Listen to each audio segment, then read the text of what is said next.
Hey everybody, hope you're doing pretty well. It's Thursday night and I'm going to be going over the two new proposals that came into the system today. Both are very interesting, and if I'm for sure voting yes in the pre-proposal, and then depending on what the final proposals say, if they change or not, I'm probably leaning towards a yes on both of these.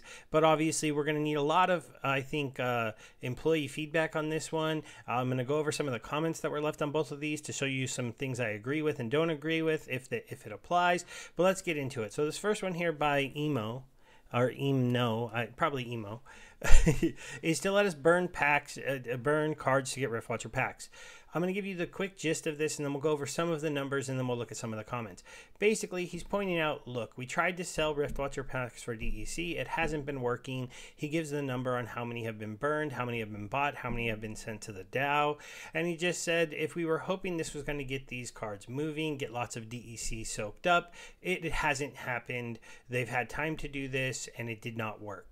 So instead of letting these packs just burn off into nothing and let the DAO get a few packs, why don't we do something a little bit more creative to instead of burning Riftwatcher packs and reducing probably one of the least printed sets we've had in quite a lot of time, let us go and burn through all these Chaos Legion cards that we don't need, aren't good on land, and really reduce the supply of those. But he's done them in a very good value to make sure that, you know, this wouldn't be something that would be too crazy as opposed to the amount of value that it's burned to compared to how many packs are given out. And obviously this would be limited to how many Riftwatcher packs are left. Maybe we would sell out of Riftwatcher packs, but we would burn a ton of cards, and then maybe Chaos Legion would actually be worth something. That's kind of the big picture here. So he does point out here too, we'll get into this a little further down, like some very strong points to why you should support this. But let's just talk into how many you would have to burn. You can get one pack if you use a voucher and either burn 200 common cards, 60 rare cards, 12 epic cards, or 3 legendary cards. That'll all get you one Riftwatcher pack. He basically points out that if you do a max level common, a 400 card, there are some max commons that are 500 cards, he might have forgot that, and 2 vouchers, you would get 2 packs. If you did a max rare card plus 2 vouchers, that's 2 packs. If you did a max epic card plus 4 vouchers, you'd net 4 packs, and a max legendary card plus 4 vouchers would get you 4 packs. These are the examples if you're someone who just maybe wanted to burn some extra maxed out cards you had. It's kind of an interesting play. Now, the big benefit he goes over here is just basically limiting the supply of Riftwatcher cards, which is actually a new set that's meant to be part of the new modern when Rebellion comes out, that if we were to bring a lot of new players into the game, they might be sad they don't have those cards. So those cards are actually now coming into the market. Yes, it can hurt the value of them a little bit. As someone who bought quite a lot of these cards, though, I still am leaning towards supporting this because it's such a unique idea to go ahead and reduce the supply of cards that are currently in the Chaos Legion set, which I also bought a ton of. So basically he's proving, yes, you might lower the value of your Riftwatcher collection a little bit, but you should raise the value of all your other collections in theory, though I have a feeling it would have the biggest effect on the Chaos Legion cards, because he does point out in here, and let me see if I could find it, that let's see. Well, the math here was basically that on a common card, they all will have this number, and maybe we'll go over this in future as this gets closer to actually being a real proposal, assuming it gets past pre-proposal. But a common card would have to go up to like 4 cents for this to not affect it. So if we go out and we look at the market, right? And I was trying to sell some gold cards, so I'll take that off. We'll go Chaos Legion and just regulars for this. So all these little one set cards with 2,900 copies, right? So I don't even know exactly how many of those are 1 cent, but let's just say, you know, for this example that they all are. Well, you divide that by 200. Theoretically, that could turn into 14 packs, and you could burn the entire 2,000 of these that are for sale. Now, in reality, if we click on here and go all the way to the bottom, let's do price the other way. There are some people trying to sell them for a quarter, It looks like actually there's one person, everybody else. So theoretically, I could scoop in and I could buy this card for $4. I could burn this card because it's 400. It's 400 of the thing. I could include 2 vouchers and I'd get 2 packs. 2 packs is worth more than $432. So basically, people would come in and buy all of these cards at $3 or $4 if they wanted to kind of play this arbitrage game. These cards would just get burnt to craziness. Now, but like a common card like right here, the Mirage at 34 cents, it would make no sense to burn that, because if you burned, we'll bring the calculator back out, 200 times 0.34, that's a $68 common to burn 200 copies of that, given there isn't even 200 copies of that on the market, so that wouldn't necessarily happen. So yes, these are the cards. If you go through the sets, this is the fire set. You're going to see the water set. You're going to see Pellicore Bandit go up. Hardy Stonefish gets burned to all hell. But even here, when you look at what's on the market, there's not that many. It's kind of a boon for maybe players like me. I have some alt accounts. I don't really want to play them anymore. I don't know what to do with those cards. Maybe I just burn them and get Riftwatcher packs. I might actually do it if this goes through. So getting back into it, some other points we want to talk about. He goes, look, he's saying, you know, some of the pushbacks people are going to give him, but land's about to come out. Why don't we see what land's going to do to the card supply? He goes, dude, listen, the land is coming out anytime now. It's on the Mav server. People who are going to go out and buy cards should be buying them now, but currently the card market is at the lowest value that it's ever been at. So we are literally at the bottom bear market of the card market. I was shocked the other day when I was looking at the prices on cards. They were insanely cheap. I wonder if this might actually, if it starts to gain some traction, start to see some people come in and scoop some stuff up that are planning to burn it. It's very interesting. The other things are saying there's not enough cards for land. We'll have a card shortage if we go through and burn all these thousands of penny cards. And he says, according to Aggie, the fully maxed out land will only soak up 75% of cards in existence today. That means even if we had land fully utilized, we'd still have 25% of the cards in existence today. And we have a brand new set about to drop that is going to increase that thing. So we'd still have like 40%. Also, nobody thinks all the land will go live. And would it be so bad if, you know, the land market had to compete with the play market for cards instead of there just being a massive amount of cards in the marketplace? That would be much more healthy for the environment.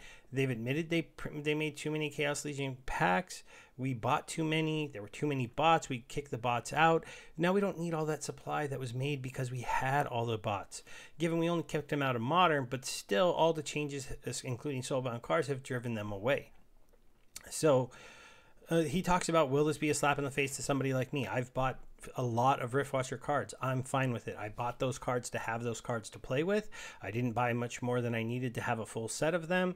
I'm not planning to really sell them. I don't have a bunch to flip.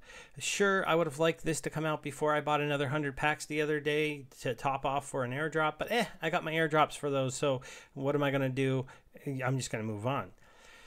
Here's the part where he talks about the devaluing of cards, but we already touched on that. So the big loss here that I think is the biggest pushback is the DAO won't get as much DEC, but he does have some counterpoints he could possibly put in here. If the team backs up, they could do this. For one thing, what do you do about the DEC that comes from burning a card? The normal burn way would need you to, you know, I don't know. They'd have to program something new, make something new, because when I normally burn a card, I get a little bit of DEC. And if I get that DEC, now we're inflating DEC instead of uninflating DEC and in lowering Riftwatcher pack value. It gets a little messy, right? So he's hoping the team can make a way that the DEC can be burned. He also gives the idea that if it's possible to code this, they could have me burn the cards and have the DEC redirected to the DAO. That's an interesting part of this. I think I would like that a little bit better because it would push back anybody who is hoping that these Riftwatcher packs were going to make some DAO money. They'd make a little bit of less, but I think most people be okay with the DAO earning a little bit less DEC that they're probably just going to hold forever, and then burning a crap ton of the rewards cards and Chaos Legion cards that have been massively overprinted, driving some value finally into that set as we head into Rebellion. It's very interesting. Now, you could argue you want the cheap cards for Rebellion, so you don't want to do this. I'll understand that, but I'm kind of leaning towards it. One of the other problems is He says he doesn't know how it will be done technically. So this is a very interesting proposal that I want to follow, because sometimes I have some very interesting ideas for this game, and I don't do the proposals because I kind of thought that I had to kind of explain that how it was doable to a certain extent. But then again, they've proved to me now a couple times that isn't necessarily true. So tell me what you think on this one, guys. I'm going to try to go a little bit quicker to the last one because I wanted to keep this short, and we're already at 10 minutes. Dave McCoy is the only major voice that has commented so far in the community that I know. He's basically saying that Karseth is actually a pretty big player too. They both say it's interesting. Dave says in general that he supports it, but he'd like Yabamat to comment here to let us know, is this really feasible? Could they really do this? How much work would this take? Could they even do this in time? Because if this took them like 3 months to figure out, all the Riftwatcher packs are just going to burn away because that's already started. That's the other reason why he said, look, I just had to put this out now. I had this idea. If I wait any longer, the Riftwatcher packs are just going to be gone, and we're not going to be able to burn very many cards. So check this one out. There'll be a link in the description. Let's go ahead and get into Claiborne's proposal to convert DAO token holdings into SPS. So the gist on this one, so we don't spend too much time here, is that DAO is holding a ton of coins that are not Splinterlands coins. He goes over them right here. We currently have 571,000 USDC and USDT. We have almost 300 Ethereum. We have $73,000 and some change in BUSD. We got 98 BNBs, and we have 100,000 Hive. So he basically said he's saying the order of priority for this conversion, and this is something you have to remember because he's going to basically do them in what, in his opinion, is least risky for us to hold and least risky for us to sell at this current time. And then later on down the road, we would continue to sell some of the other assets because of the way that he's doing this. So the way he's doing it, I'm going to skip ahead a little bit, is basically once a week, I believe. Let's see, 52 conversions are 2 years from the date. Oh, no, wait, let me double check. Yeah, each week the DAO will convert $20,000 of what it has. So he says we're going to start with the BUSD. We're going to then do the UST, and we're going to do the USDC. Then we're going to do the BNB. Then we're going to do the ETH. And the last thing that we would sell is Hive to buy SPS.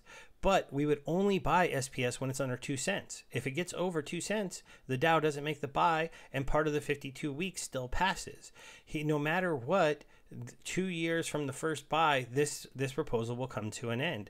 So if the community gets SPS up and it's not cheap, he'll stop buying it. But the main point of this, and I believe this too, his argument is that the DAO should be an SPS maxi. If we believe we're going to make SPS go to the moon, if we think it's super important, and the DAO needs to fund future rewards, why are we holding all these other coins that he would argue have third-party risk? So if we pull up our calculator, though, because this is something else that I want to point out really quick, and I'll try to do this as quick as I can. If you have $73,386 in BUSD and $323 in other stable coins, that's $642,000. If you divide that by, I don't know how I did that, by the $20,000 that he is suggesting we put into SPS each week, that is 32 of his 52 weeks.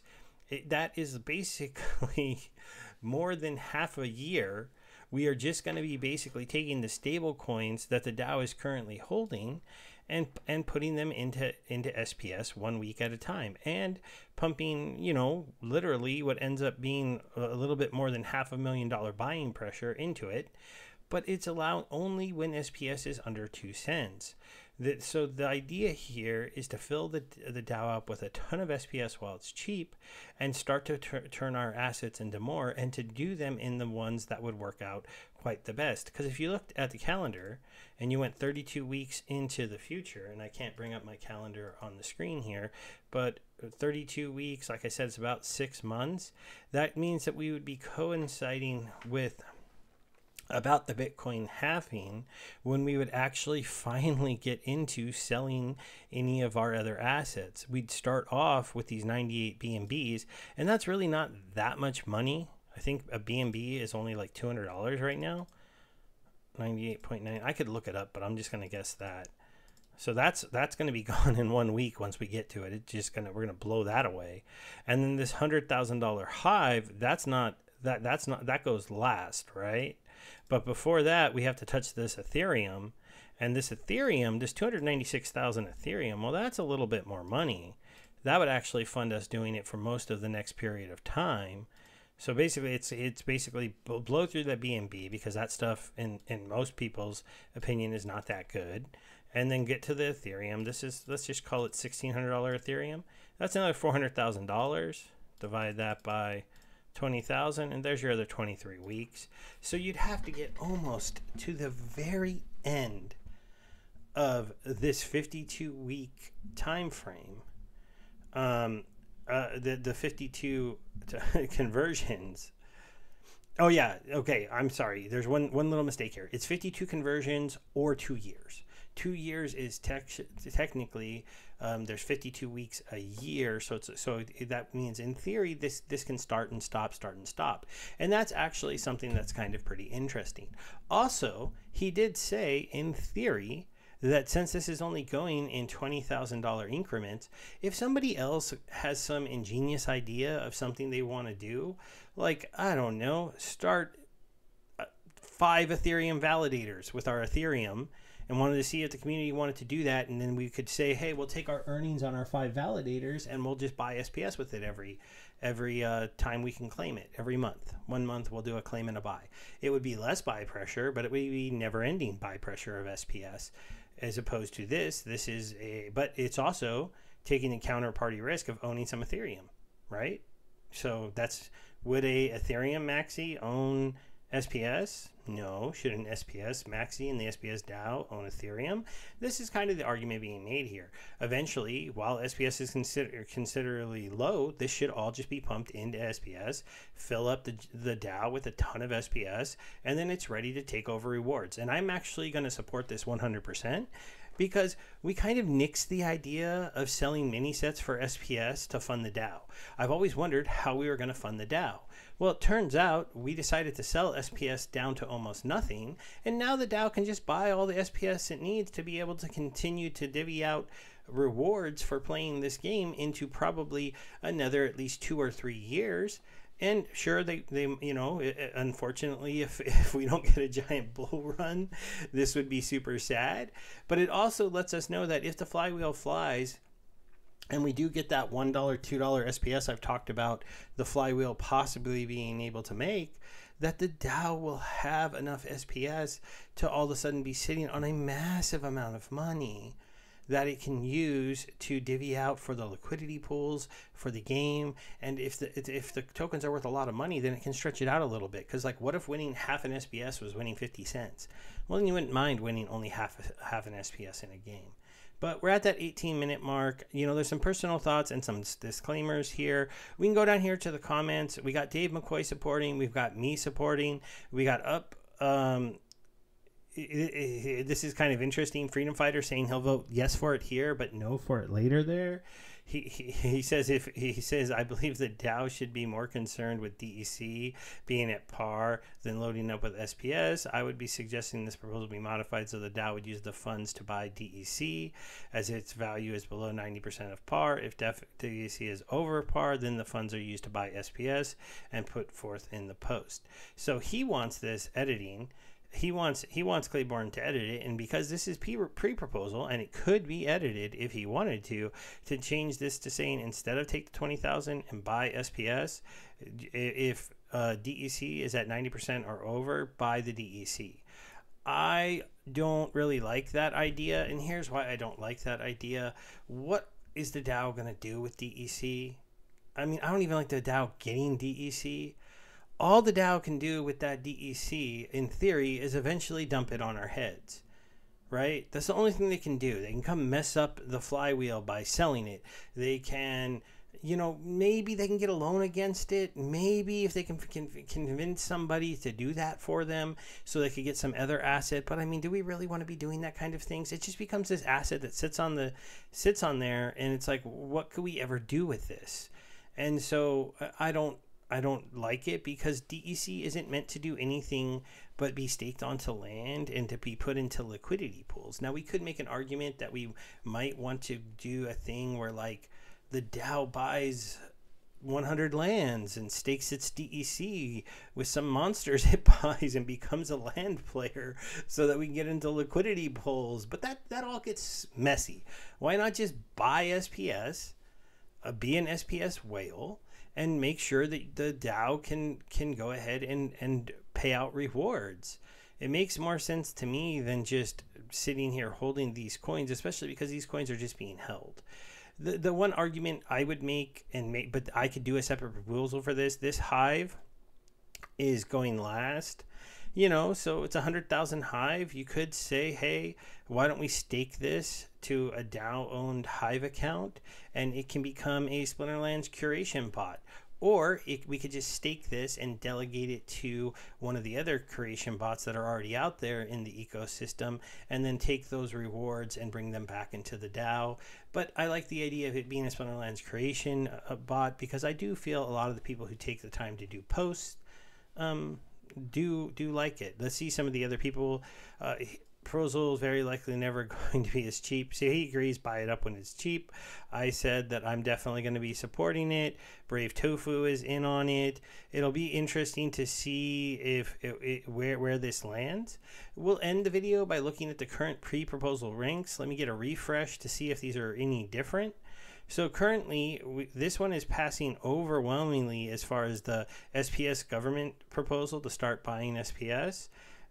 With basically 37 million yes and like 180,000 no's. But you do have to remember you had a giant account in Freedom Fighter saying I'm voting yes here, but I will vote no later. It's kind of interesting when they do those kind of things. It's above the 34 million it needs to get approved.